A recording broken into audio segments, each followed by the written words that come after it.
Current measurement.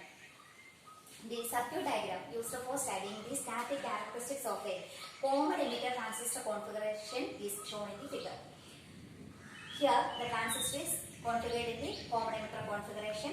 This is the input region and this is the output region. Here input current IB is measured using a micrometer.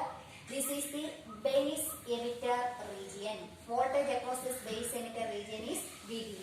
Using this voltmeter, we can measure the base emitter voltage.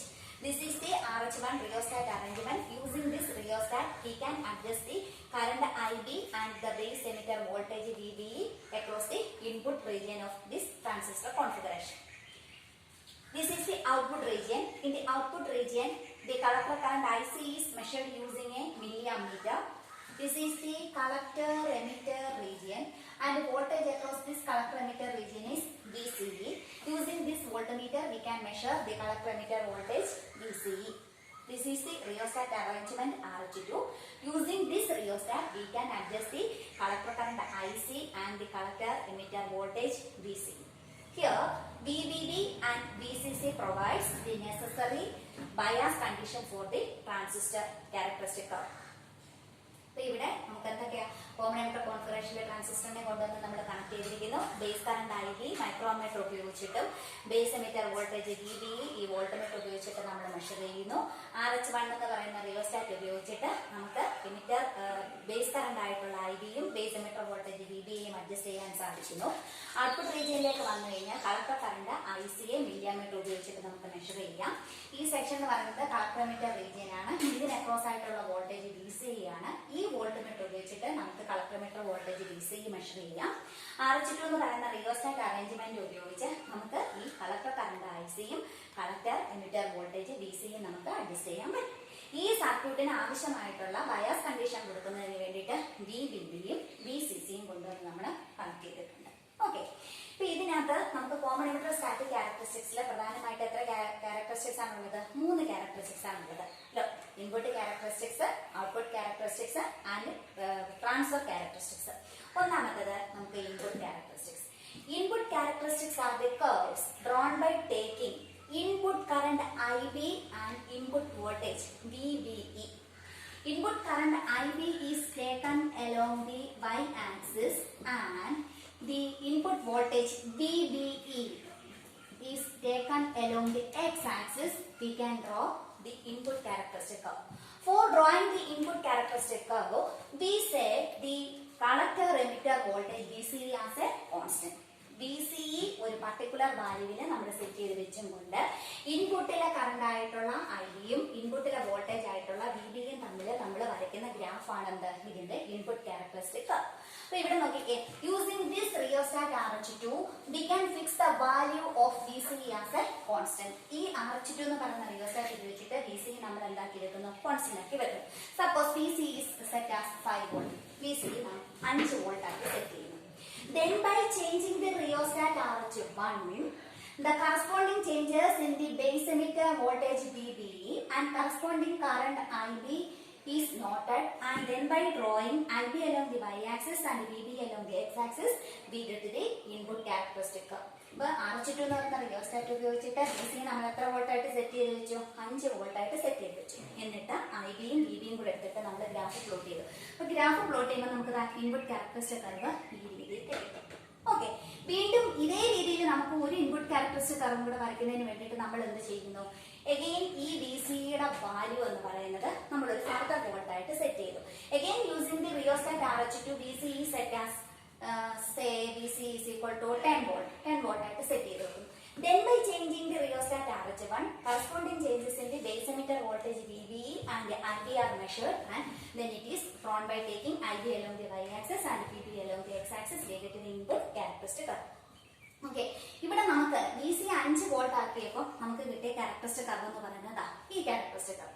VCE നമ്മൾ increase ചെയ്ത് 10 volt ആക്കിയപ്പോൾ കിട്ടിയ characteristic curve എന്താണ്? ഈ രീതിയിലുള്ള characteristic curve. പറഞ്ഞാല് actually ഈ input characteristic curve എന്ന് പറയുന്നത് എന്തിനു സമാനമാണ്? ഒരു P എൻ ജംഗ്ഷൻ ഡയോഡിന്റെ ഫോർവേഡ് ബയസ് ക്യാരക്ടറിസ്റ്റിക്സിന് സമാനമായ രീതിയിലുള്ള കർവാണ് നമുക്ക് കിട്ടുന്നത്.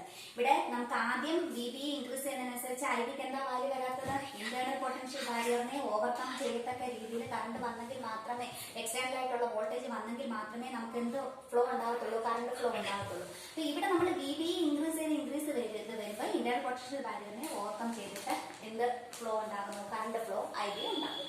ഇനി വീണ്ടും നമ്മൾ RJ ഉപയോഗിച്ചിട്ട് വി സിയുടെ വാല്യൂ നമ്മൾ ഫർദർ ഇൻക്രീസ് ചെയ്തു, 10 വോൾട്ട് ആക്കി സെറ്റ് ചെയ്തു. 10 വോൾട്ട് ആക്കി സെറ്റ് ചെയ്തപ്പോൾ നമുക്ക് മനസ്സിലാക്കാൻ സാധിക്കുന്നത് ഇതിന്റെ ഇൻപുട്ട് ക്യാരക്ടറിസ്റ്റിക്സ് എന്ന് പറയുന്നത് കുറച്ചും കൂടെ കഴിഞ്ഞതിന് ശേഷം മാത്രമേ ഇന്റേണൽ പൊട്ടൻഷ്യൽ ബാരിയറിനെ ഓവർകം ചെയ്യുകയും നമുക്ക് എന്ത് കിട്ടുകയും ചെയ്യത്തുള്ളൂ? ഇതേ രീതിയിൽ കറണ്ട് കിട്ടുകയും ചെയ്യത്തുള്ളൂ. അപ്പം എക്സാക്ട് ആയിട്ട് നമുക്ക് പറയുവാണെങ്കിൽ the input characteristics of A common emitter static characteristic curve is similar to that of the forward bias characteristics of a PN junction diode. ഒരു PN junction ഡയോഡിന്റെ forward bias characteristicsന് സമാനമായ രീതിയിൽ കിട്ടുന്ന കർവാണ് എന്തെന്ന് പറയുന്നത്? ഒരു കോമൺ എമിറ്റർ സ്റ്റാറ്റിക് ക്യാരക്ടറിസ്റ്റിക്സിന്റെ ഇൻപുട്ട് ക്യാരക്ടറിസ്റ്റിക് കർവ് എന്ന് പറയുന്നത്. ഓക്കെ, ഇനി നമുക്ക് ഔട്ട്പുട്ട് ക്യാരക്ടറിസ്റ്റിക്സ്. ഇൻപുട്ട് ക്യാരക്ടറിസ്റ്റിക് കർവിൽ ഇൻപുട്ടിലെ കറണ്ടും ഇൻപുട്ടിലെ വോൾട്ടേജും കൂടെ എടുത്തിട്ട് നമ്മൾ ഗ്രാഫ് പ്ലോട്ട് ചെയ്തു. എന്ത് സെറ്റ് ആക്കി വെച്ചു? ഔട്ട്പുട്ടിലെ വോൾട്ടേജ് VC സെറ്റ് ആക്കി വെച്ചു. ഇനി നമ്മൾ ഔട്ട്പുട്ട് ക്യാരക്ടറിസ്റ്റിക്സ് എന്ന് പറയുന്നത്, output characteristics are the curve drawn by taking the output current IC. Output current IC is measured using a milliammeter along the y-axis and the output voltage, collector emitter voltage VCE along the x-axis. ഔട്ട്പുട്ടിലെ voltage VCA X ആക്സിസിലും ഔട്ട്പുട്ടിലെ current collector current ICയെ Y ആക്സിസിലും കൂടെ എടുത്തിട്ട് നമ്മൾ graph plot ചെയ്യുന്നു. By setting IB as a constant. By keeping IB as a constant, then by changing the rheostat RH to corresponding changes in the collector emitter voltage and corresponding current in the milliammeter, we can draw the output characteristics. Output characteristics നമ്മൾ ഇത് വരയ്ക്കുമ്പോൾ നമുക്ക് എന്താ മനസ്സിലാക്കാൻ സാധിക്കുന്നത്? നമുക്ക് ഇവിടെ നമ്മൾ ഔട്ട്പുട്ടിലെ കറണ്ട് ICയെ വൈ ആക്സിസിലും ഔട്ട്പുട്ടിലെ വോൾട്ടേജ് VCയെ എക്സ് ആക്സിസിലും കൂടെ എടുത്തിട്ട് നമ്മൾ ഗ്രാഫ് പ്ലോട്ട് ചെയ്യും. ഗ്രാഫ് പ്ലോട്ട് ചെയ്യുമ്പോൾ നമ്മൾ VCE ഇൻക്രീസ് ചെയ്യും. ഇവിടെ എന്താ കോൺസ്റ്റന്റ് ആക്കി വെച്ചു? IB കോൺസ്റ്റന്റ് ആക്കി വെച്ചു. Using the rheostat RH1, IB is fixed as a constant.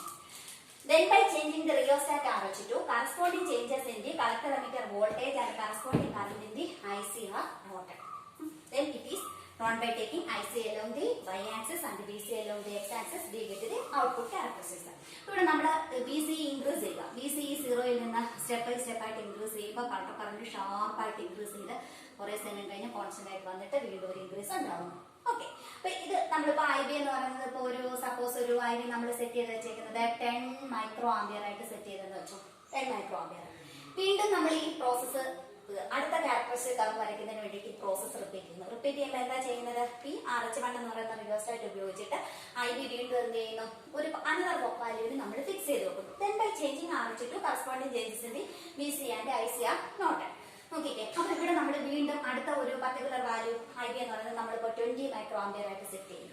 ഈ IB ഒരു 20 മൈക്രോ ആംപിയർ ആയിട്ട് സെറ്റ് ചെയ്യുമ്പോൾ നമുക്ക് വീണ്ടും ഈ കളക്ടർ കറണ്ട് എന്ന് പറയുന്നത് ഇൻക്രീസ് ചെയ്ത് ഷാർപ്പായിട്ട് ഇൻക്രീസ് ചെയ്ത് വന്നിട്ട് വീണ്ടും ഈ ഒരു രീതിയിൽ നമുക്ക് കിട്ടും. ഷാർപ്പായിട്ട് VC ഇൻക്രീസ് അനുസരിച്ച് ഷാർപ്പായിട്ട് കളക്ടർ കറണ്ട് ഇൻക്രീസ് ചെയ്യുന്നു. പിന്നെ കുറെ സമയത്ത് സെറ്റ് നിന്നിട്ട് ഈ ഒരു രീതിയിൽ പോകും. അപ്പൊ എക്സാക്ട് ആയിട്ട് നമുക്ക് പറയുവാണെങ്കിൽ ഇതിന്റെ ഔട്ട്പുട്ട് ക്യാരക്ടറിസ്റ്റിക്സ് നമുക്ക് ഇതേ രീതിയിൽ നമുക്ക് വരയ്ക്കാൻ പറ്റും. അപ്പൊ ഇവിടെ നമ്മൾ IB എന്ന് പറയുന്നത് എത്ര മൈക്രോ ആംപിയർ ആയിട്ടാണ് ആദ്യം സെറ്റ് ചെയ്യുന്നത്? നമ്മൾ 10 മൈക്രോ ആംപിയർ ആയിട്ട് IB സെറ്റ് ചെയ്യുന്നു. എന്നിട്ട് നമ്മൾ അതിന്റെ എന്ത് വരയ്ക്കുന്നു? അതിന്റെ ഔട്ട്പുട്ട് ക്യാരക്ടറിസ്റ്റിക് കർവ് വരയ്ക്കും. വീണ്ടും നമ്മൾ IB എന്ന് പറയുന്നത് 10 മൈക്രോ ആംപിയറിൽ നിന്ന് ചേഞ്ച് ചെയ്തിട്ട് 20 മൈക്രോ ആംപിയർ ആയിട്ട് എടുക്കുന്നു. 20 മൈക്രോ ആംപിയറിൽ വെച്ചിട്ട് നമ്മൾ ഇതിന്റെ ക്യാരക്ടറിസ്റ്റിക് കർവ് വരയ്ക്കുമ്പോൾ നമുക്ക് ഈ രീതിയിൽ നമുക്ക് കിട്ടും. വീണ്ടും നമുക്ക് അടുത്ത ഒരു കറണ്ടിന് ബേസ് കറണ്ട് ആയിട്ടുള്ള IB 40 മൈക്രോ ആംപിയർ ആയിട്ട് സെറ്റ് ചെയ്തു. 40 മൈക്രോ ആംപിയർ ആയിട്ട് സെറ്റ് ചെയ്തിട്ട് നമ്മൾ ക്യാരക്ടറിസ്റ്റിക് കർവ് വരയ്ക്കുമ്പോൾ ഈ രീതി നമുക്ക് കിട്ടുന്നു. എന്ന് പറഞ്ഞാൽ എന്താണ്?